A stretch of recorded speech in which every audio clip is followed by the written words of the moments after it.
Peggy 18.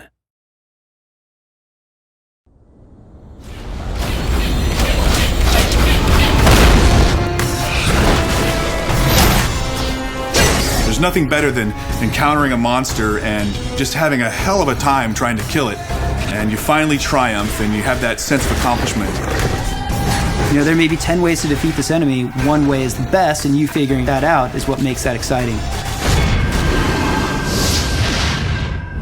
I think one of the challenges in making a new fantasy world that's unknown to players is it needs to feel familiar without being just a clone of things that are done before.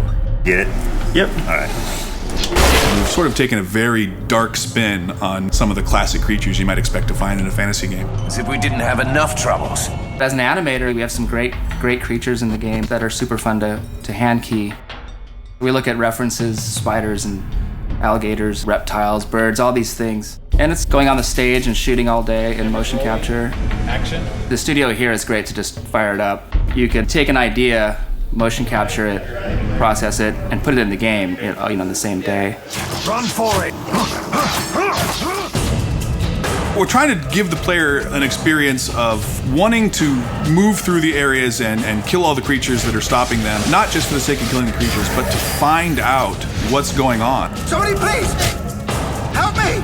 We have a core creature, which is the Worgar. Their race is kind of what was underneath this town. And somehow they got perverted. Something happened. They're kind of reptilian looking, and we kind of just try to creep them out a little bit. So you look at tarantulas and just get that kind of feel. Their deepest desire is to become like spiders. As you fight them, you start to see more and more strange variations on them until eventually you come upon an infected. And an infected has actual spider legs. You come up to him and you start to realize, hey, this guy's got magic. And he's also teleporting all over the place. So you're like, you're just about to shoot him and he goes off to another place. Fast, threatening, super intense, kind of creepy, pretty effective. Great. More bugs. I like the Minotaur, because they charge the crap out of you. They're powerful figures. They have big chests and arms, but their heads are a little emaciated, and they have some twisted, vicious-looking horns. What we wanted out of a creature like this was something that was going to run and smash into things and just send the players flying if they weren't too careful. I'm loving the assassin right now. She's a very kind of sexy, quick character that takes on the guys and pops through different environments. Basically, her head is on a staff, and she also teleports like the infected Worgar. What she does is she'll place this staff in the world, and you're like, what the hell's going on? Next thing you know, this staff is fighting you, and she's fighting you.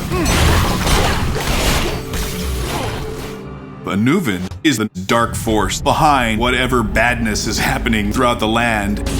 But it's not clear at all what it is that he's really up to. And we reveal that to the player slowly throughout the course of the game, and ultimately you find out who he is, and what he's up to. Good for you. When you walk into arena, you have to take the time to look at the enemies that are there and what their strengths and weaknesses are, and then figure out what is your best strategy to go in there. It's not going to be the same every time. You're going to have to use some tactics and some planning. Because the best combat to me is one where I'm using my brain and I'm thinking of the trade-off.